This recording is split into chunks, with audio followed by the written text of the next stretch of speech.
What does it mean to be a twice exceptional student? On one side of the bell curve, you have advanced abilities. If then we go to the other side of the bell curve, you might have a challenge area in attention and executive functioning. It's a conundrum. How can you be so strong in this and so not good at this? A lot of twice exceptional kids, they rely so much on their memory. Several of our clients and students go to college never having studied, never having taken notes, not knowing how to study or take notes because they've never had to, and then everything starts to fall apart. What do you wish every parent knew when they first hear from you or any clinician that, hey, your child is gifted and they have a learning difference? What I want them to hear is the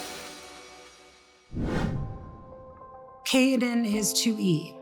2E is a relatively new term, one that I had never heard of before. It means doubly exceptional. And really what it boils down to is that the child is ridiculously smart and also struggles in some other way learning-wise. So we really started to see a really big difference in about third grade, where intellectually he was way above grade, and emotionally, he was way below his peers. At my old school, I didn't feel like I could really understand or get along with my teachers because they are taught to teach the middle ground, and I am far from the middle ground. And because of that, it made our relationship rocky. They didn't understand how to teach me, I didn't understand how to learn from them. So that made things difficult. Traditional school wasn't really for him. He wasn't going to thrive there. We were questioning if he was going to even be able to finish high school or if he was going to need a GED or how we were going to address his educational and socio-emotional needs at home.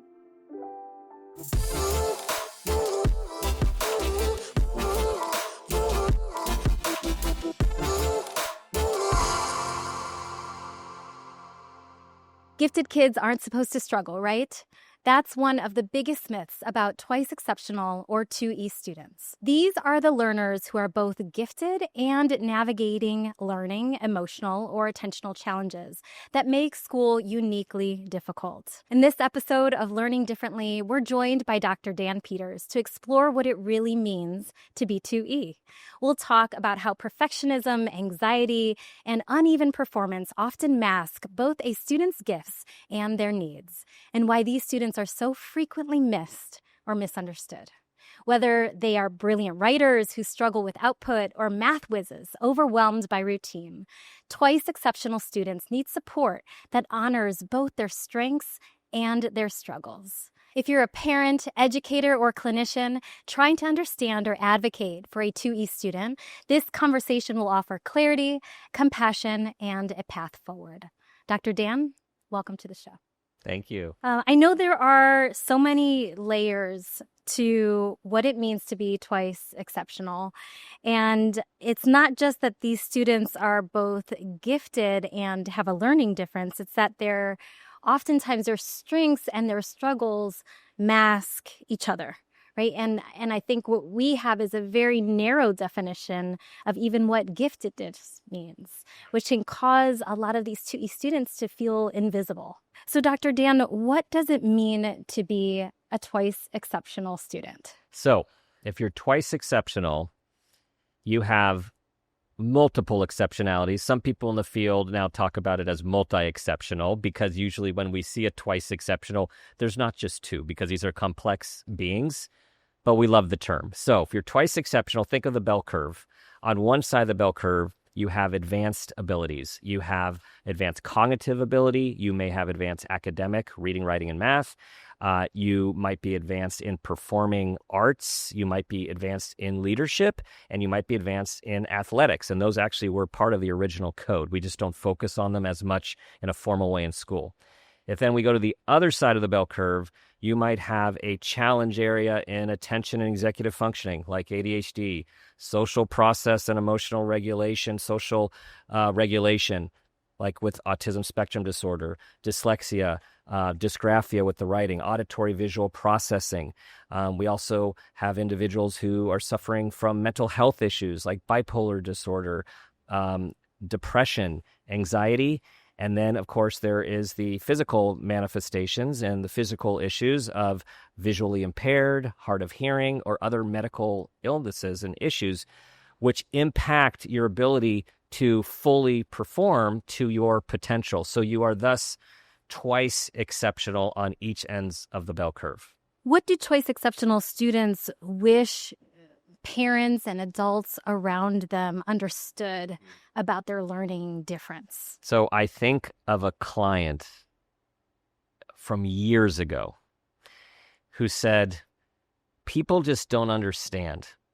Things that are easy for me are hard for other people, and things that are hard for other people are easy for me. And so it's this conundrum of there's these incredible strengths and abilities, and there's also these challenges, but people expect kids to be good at certain things and are surprised if they're not good at certain things. If you're so smart, how come you can't even do A, B, and C? We hear that a lot with twice exceptional kids. We're just saying, I am good at this, but this is hard for me. It's both. Yeah. And can we dig into that just a little bit further in terms of being smart, right? So is giftedness really being smart, or is there another definition or a more nuanced version of giftedness? I think this is a really good question. I think just calling it smart is limiting because there is, like I said, there's the performing arts. There is athletic ability. There's leadership ability. There are people who are spiky off the charts in math, but might not be in language. There are people who are incredible problem solvers, right? Who are innovative and creative. So I think it's much more expansive than smart, the way I think we grew up hearing about the term. Yeah, I totally agree. Yeah. As a teacher, you think of, and it's really more, the smart students, high achievers, are in front of the classroom. They're raising their hands, but really, again, it's just so much more nuanced when we take apart giftedness of 2E kids. Yes, and an important point about high achievers, often what's thought of or talked about are who are in the gifted classrooms, let's say in public school. Often the people who are in there are high achievers. Yeah. People who do really well in school, do really well on tests, depending on the program, and not necessarily gifted or highly gifted individuals, because being gifted or highly gifted with this advanced thinking ability often makes achieving harder in school. So these might not be the same kids who are getting good grades and are distinguishing themselves. Can be, but not always the case. So you had mentioned that oftentimes these 2E students don't start seeing the big challenges in school until maybe later in their in their careers, such as high school. Can you talk a little bit about that? Yes, some, depending on how cognitively advanced the student is, how much they can compensate, and how masked it is. So I remember another client. I was interviewing him at the beginning of an evaluation, junior in high school. He was straight A student, just started to fail AP chemistry. In talking to him and starting to do the testing, he was an undiagnosed dyslexic, and he could not read the difference between nuclei, nuclei, nucleid. He would scan all of his reading, absorb the big picture idea. And for a lot of these kids, for example, who are twice exceptional with dyslexia, they're always scanning for the big picture. And then when it comes to high-level science, high-level history with dates and names, it's not about the concept anymore. It's about reading accurate terminology. And so that was one example when that started to come out. ADHD is another example where you're able to keep it together until you can't keep it together. Because a lot of twice exceptional kids, gifted and twice exceptional kids, they rely so much on their memory that several of our clients and students go to college never having studied, never having taken notes, not knowing how to study or take notes because they've never had to. And then everything starts to fall apart. Well, and let's stay on that for just a little bit longer, because I want to talk about a little more about what 2E masks as. What are some of the other ways that 2E, twice exceptionality, shows up in students and the mask in the classroom? Well, often in problematic behavior, right? Okay. So I think a lot of times what people see is, wow, they have a big personality. They're disruptive. They are only interested in what they're interested in. They participate in subjects which they like, and then they're completely checked out of subjects that they're not. It seems like they're just fooling us because they are totally driven for this, but they don't even seem to try or care about that. So it really presents as a conundrum to most people, and validly so. Yeah. It is a conundrum. If you don't know what you're looking for, or you don't even know that this is a lens by which you can be advanced and behind, which that's one of the things that people have a trouble with, is like it can be both.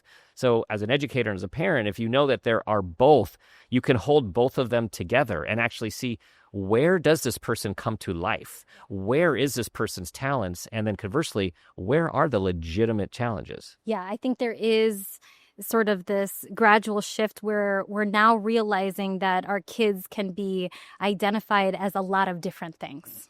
Right.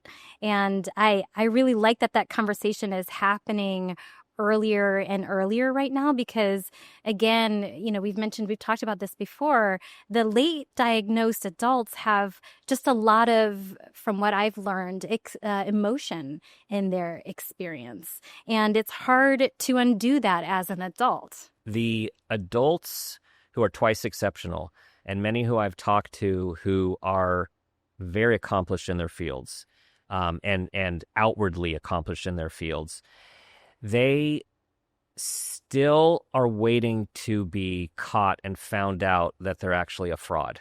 Wow. That shame, that part of them that did not do well in school, which did not get in those classes, which did not pass those tests, even though they are prolific in one area, they still have that shame and scar tissue of, gosh, if people really know that I can't spell, if people really knew how I was so unsuccessful in this area and this area. So the stuff stays with you. Yeah, and so much of society is about being smart. Right. And so much of society is about what we're accomplishing, versus who we're being, like how we're achieving in things. Yeah. We're marking off of all of the to-dos. Right. It's just right. Staying in that, I think, is doing a disservice to our kids. And I love that you said that. And so I'll add, because it's such an important point, is more and more, I mean, we are a culture of overdoing and overachieving, and overproducing and overconsuming. And so one of the things we talk about is we are human beings, not human doings, and how we can all sort of slow down and start to be. And, it's not that easy with all the programming and the standards and the expectations, but it's really important that all of us push back a little bit and critically think about it. Yes, and teach that in school. Teach that, somehow reach students in a way where they can start to see the power of that and understanding who they are as individuals, within their diagnosis, within their learning difference, and outside of, versus just the rote learning and the achievement. What do you wish every parent knew when they first hear from you or any clinician that, hey, your child is gifted and they have a learning difference? Mm-hmm. They are 2E. What I want them to hear is the wholeness of their child. And when we do our evaluations and we break down the evaluations, we often give a visual and to sort of break this map. Okay, here are the areas that are really strong. Here are the areas that are typical. Here are the areas that are lagging. Your child is all of this. And what we have to do is we have to figure out how to maximize, internalize, generalize these strengths, how to bring them out of your child, how for your child to identify with them, to see that they have these abilities, because they're going to need those abilities to offset some of the lack of confidence and the challenges with the lower abilities. And then show, here's are the other areas of challenge which can get in the way of school, and particularly in certain schooling environments and certain subjects. And let's build a plan. And your child is all of this. And our collective goal is to help your child accept all of these parts, because we get a lot of perfectionism and anxiety with the gifted and twice exceptional population. Mm-hmm. Go down that rabbit hole for me for a second. How does that show up? Yeah, so I'm thinking of several situations, but one former client in particular. She was highly gifted. She was had a disability in math and also was dysgraphic, which we actually usually see much more in boys than girls. And so it's like even harder for girls with sloppy handwriting because of the societal expectation, right? Which is debunked, but is this expectation like you're supposed to have nice handwriting? And so it took me months to test her because of her perfectionism. When I gave her the feedback, I was circling on the bell curve all the highest areas of her thinking ability and her language arts ability, which was her strengths, and very creative. And then I had to circle much lower the area where she was with her dysgraphia, her handwriting, her fine motor coordination. And I had known her well enough by then that I said, okay, you see all of these circles up here and the one circle down here. How do you feel? And she pointed to the one low score. Yeah. Mm-hmm. Additionally, another client that comes to mind where a similar process happened, not that elaborate of the testing process, but gave him the feedback, which I thought was glowing because he had so many strengths and just one or two weaknesses. Parents came back in for their debrief the next week, and they said all he heard was the one low score. And that's the challenge. Yeah, we and have I a think propensity to do that. And adults do the same thing, right? And when you have that perfectionistic, it's like everything is expected to be at a level, and we humans aren't like that, but that is the challenge with the twice exceptional individual. Oof. I'm passionate about that. I am a bit of a perfectionist. I think a recovering perfectionist. I'm with you. I'm in recovery as well. I try to fail a lot more often, just in terms of what I recognize as growth for myself. What are the costs of not identifying some of these disabilities early on for students? Because I think about myself. I wish that I would have had a mentor, a teacher, my parents, a guardian, family member that would have said, hey, Lee, I see that you're hyper-focused on, perfection. Mm-hmm. And let's talk about that a little bit because it has these outcomes over time or, it can manifest in these ways over time. So what are some of those costs? I am so with you. So we share this experience. So I was a competitive tennis player, and I would consistently perform at a high level in practice play and not match play. And I was far more inconsistent in match play and especially the big moments and big tournaments. My coaches would write me letters of encouragement, of motivation. They'd talk with me. They couldn't figure it out. It was not until I was in graduate school that I was reading about myself and like, wait, it's perfectionism. I've had it my whole life. Not one person told me that when I was practicing, I was playing to win. And when I was in big situations, I was afraid to fail and lose.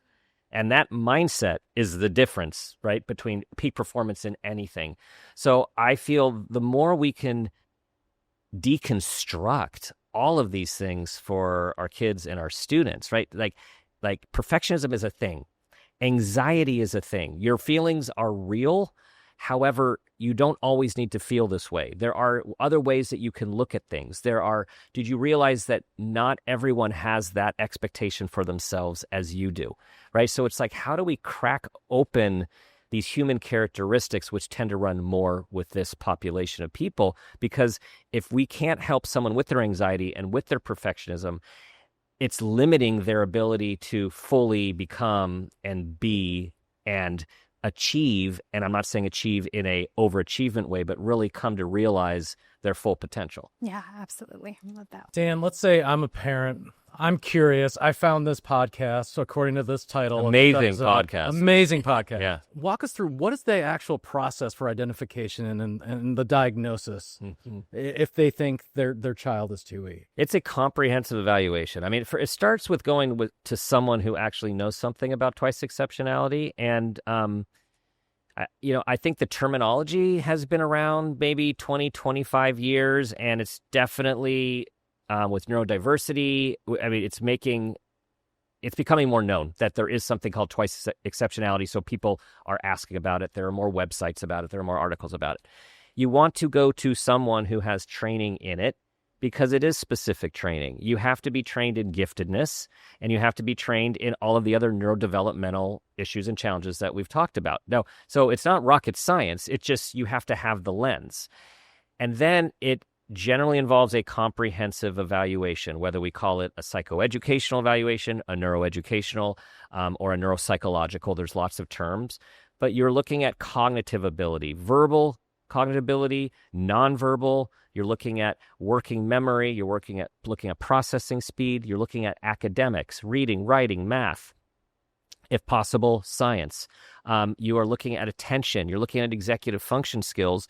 And then you're also looking at often social processing issues, because we know that if we're looking at autism spectrum or ADHD, also there's something called social pragmatic communication disorder, which is somewhere in between, depending on how we look at it. You have to look at everything because we're trying to, these individuals are complex. No one usually fits into this nice, tidy little category. And like we talked about at the outset, they're often canceling each other out or they're masking each other. So it's like, how high are the high? How low are the lows? What's the performance? And what is the child's experience in the room over multiple days of testing?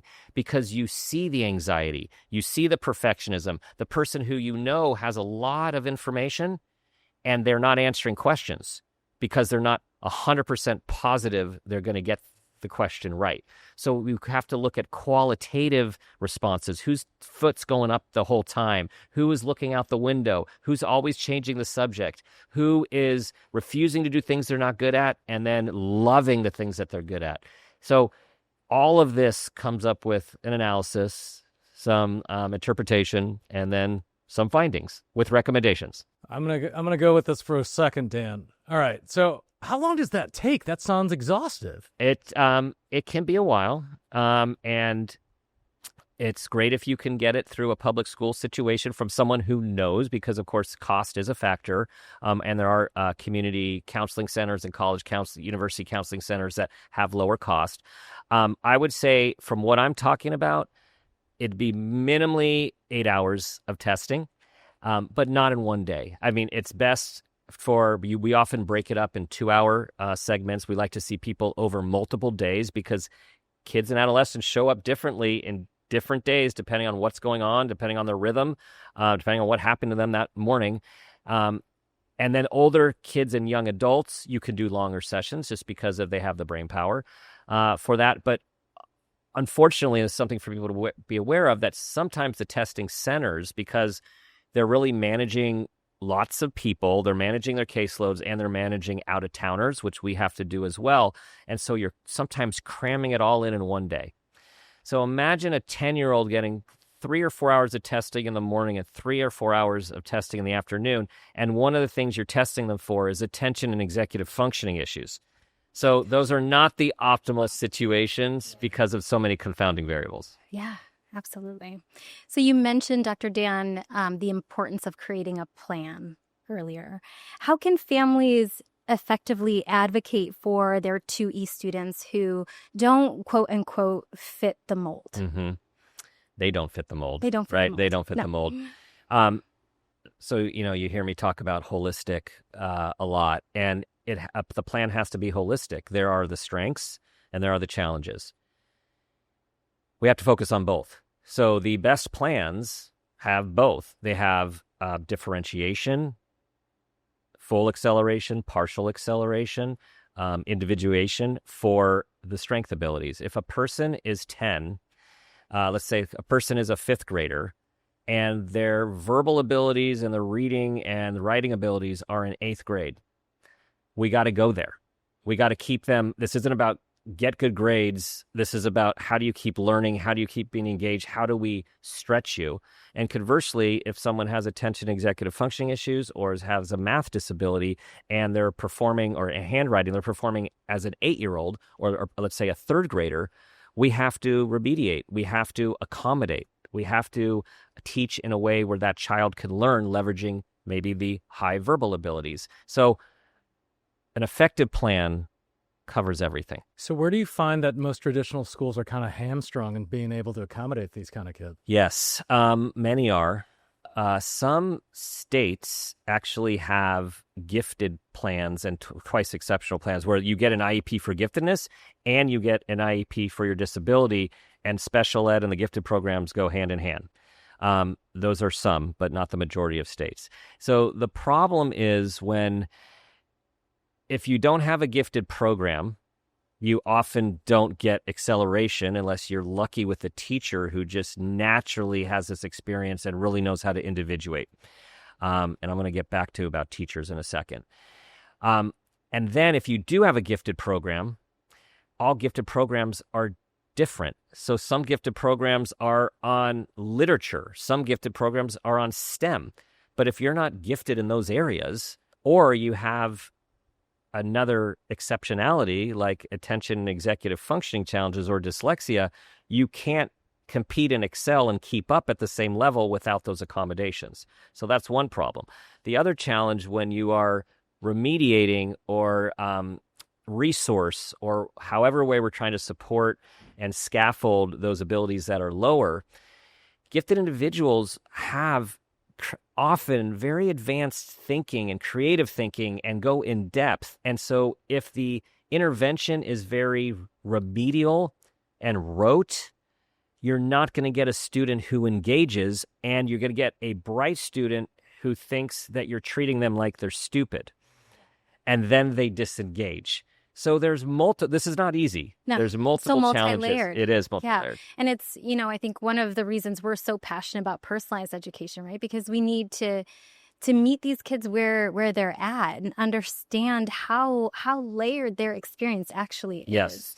When I was, again, teaching in a traditional classroom, hearing from you and thinking back, I absolutely missed some of my kids. As did I. I absolutely missed some of my kids. So, Can I make a teacher comment? Yeah. Sure. Gifted and twice exceptional individuals, the teacher, the relationship goes so far. When those kids know that they're being seen and they are being valued and there is a relation that they are liked, those kids will do anything for those teachers that they feel accepted and that they trust. Yes, absolutely. Why are 2E students, because we were talking about as teachers, missing some of them, why are 2E students often either missed or even misunderstood by educators? Mm-hmm. Well, first, the misunderstood part goes back to prior conversation, which is it's a conundrum.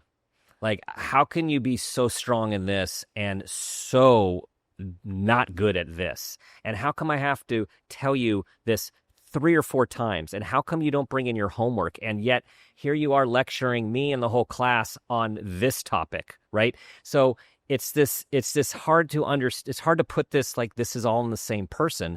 And that is in the same person. And so it's not binary. It's not you are or you're not, you're both. The missed is because of all of the compensatory strategies and all of the masking that happens. So when you get to testing, if you don't have a trained evaluator, you have someone who's scoring average or typical, but they have these spiky advanced abilities, and everyone is saying, oh, they're at grade level. They're fine. But low is not the same kind of low necessarily with a highly gifted individual. So bear with me here. So the higher up you tick, let's say on the cognitive spectrum, your lows are relative lows. So for example, something called stealth dyslexia. I've read about that. Yes. Right? Tell us more. Yes. Please. This blew my mind. Yes. Wait, does stealth dyslexia fly under the radar? Oh, someone's did his homework there. Very good, Mike. Yeah. So you can read average and have dyslexia.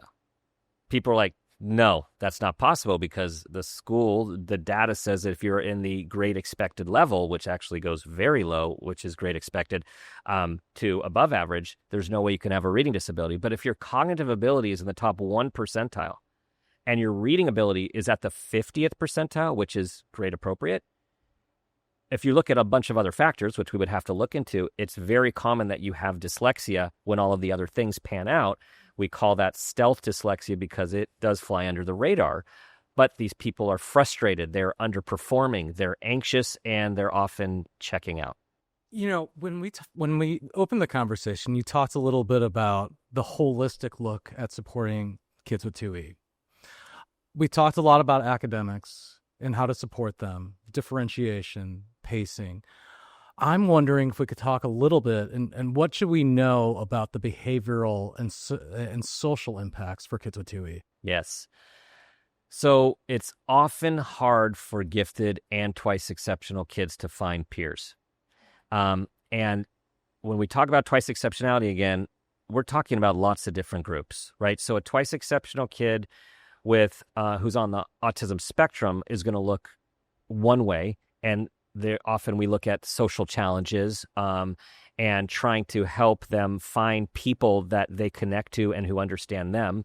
If we're dealing with ADHD, of course, there's a whole spectrum there. And is it someone who's more internalized and kind of in their own head, or someone who's really distractive and more hyperkinetic or hyperactive?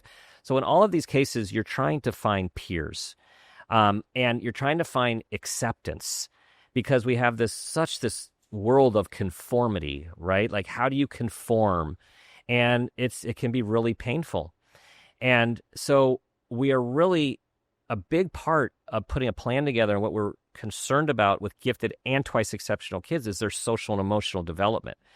So yes, we need to help them with whatever the area of weakness in academics or executive functioning or attention is. But we want these kids to feel good about themselves and that they matter and that they have value. And if they love Lord of the Rings, if they love Dungeons and Dragons, right? If they love Harry Potter, if they love chess, like, how do we get them with other people who have that same affinity where they can connect with and, again, feel seen? And the other thing I'll say is what's artificially unique about typical school is we are all paired with people who are generally in our chronological year of life.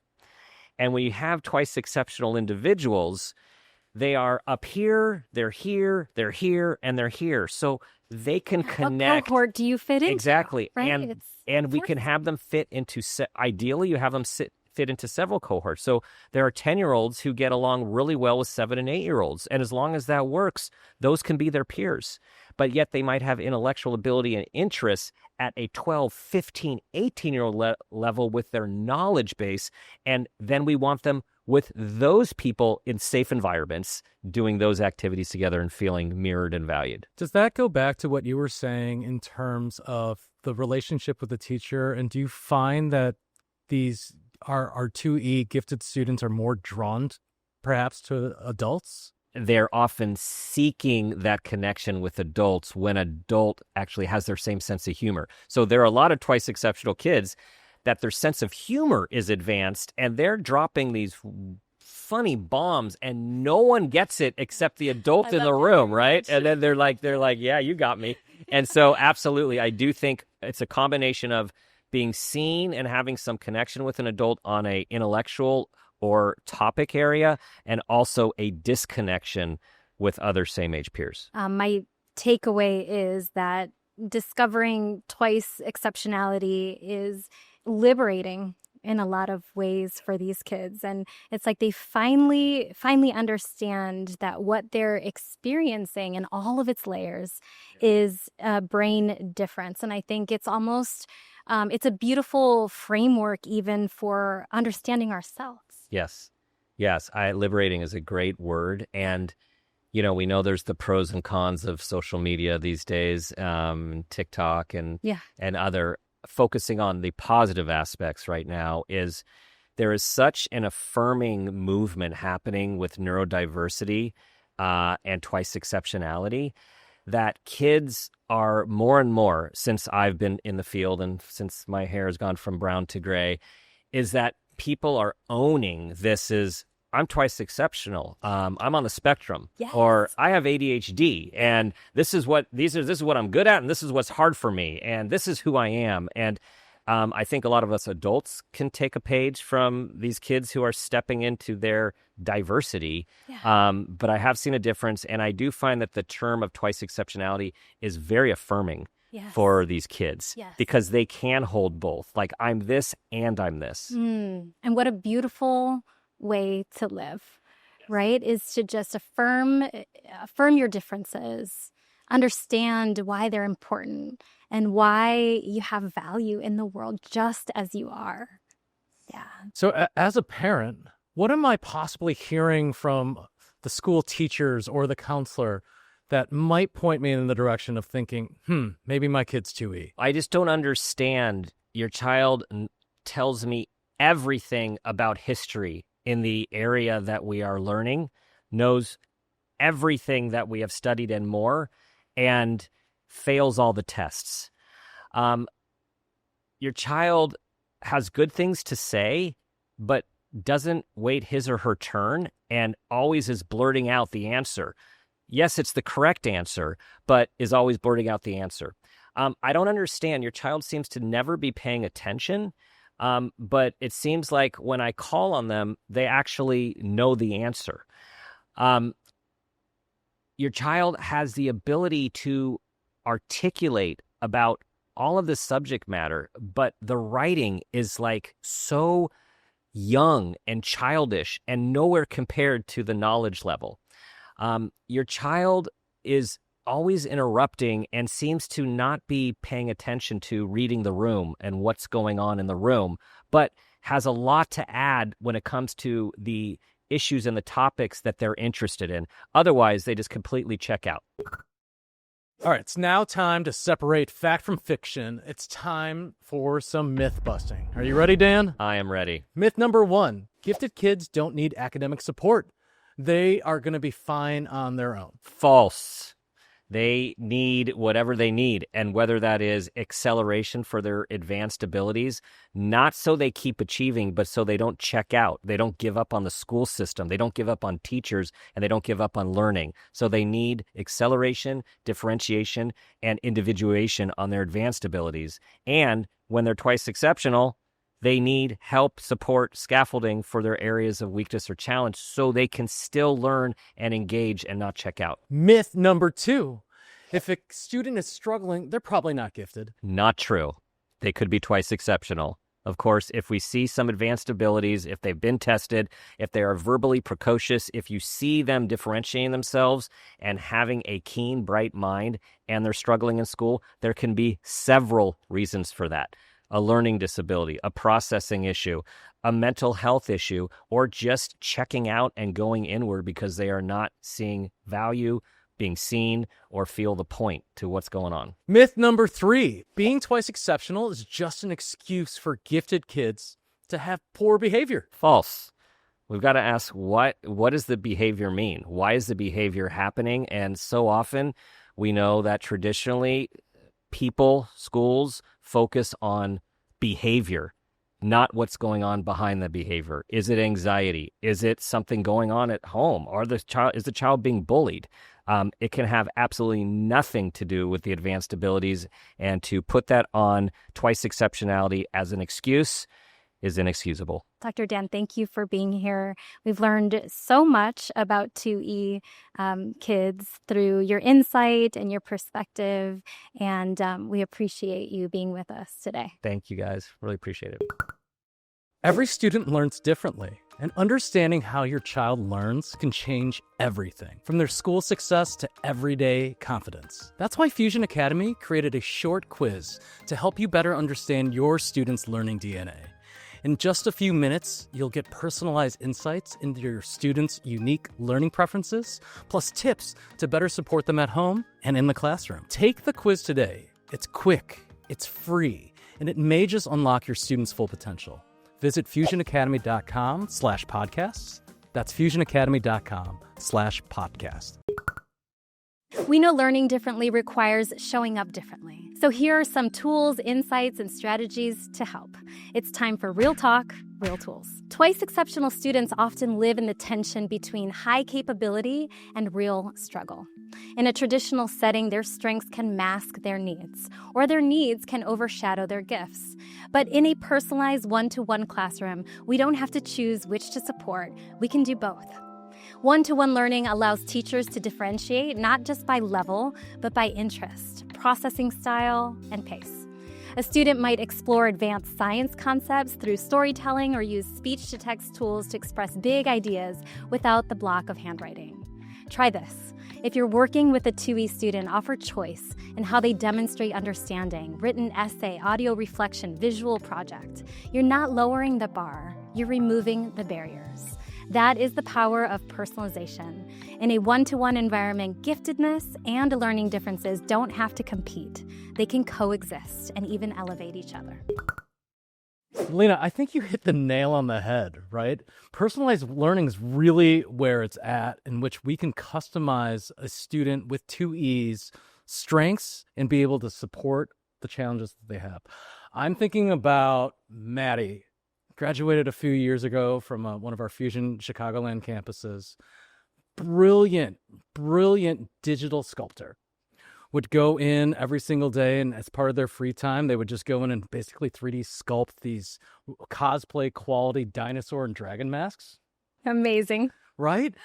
But I think what their challenge was in the traditional school setting was that's all they wanted to do because they didn't feel successful in the social environment there, and they didn't feel challenged by the academic classes.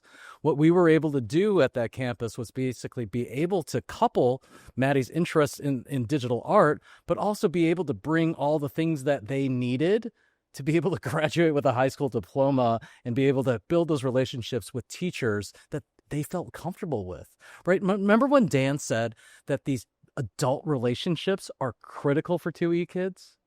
Because oftentimes they feel so alienated from their peers, whether it be their intellect at such a higher level or their sense of humor isn't connecting with a fellow 15-year-old.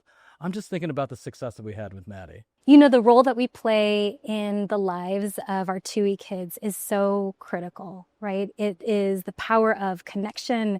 It's the power in ensuring that our students feel seen and heard. And it can really, that difference in and of itself can unlock their full potential. I'm going to break it down a little bit, though. Lynna, I think it's so exciting working with 2E kids. It's like almost that conversation in Spider-Man that Uncle Ben has with Peter Parker of, with great power comes great responsibility, right?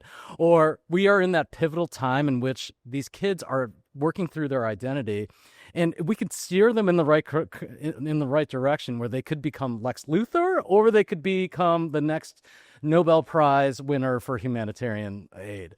I'm just thinking about like the kids that get lost, right? Because they feel so socially isolated in their schools and they can't connect with the kids.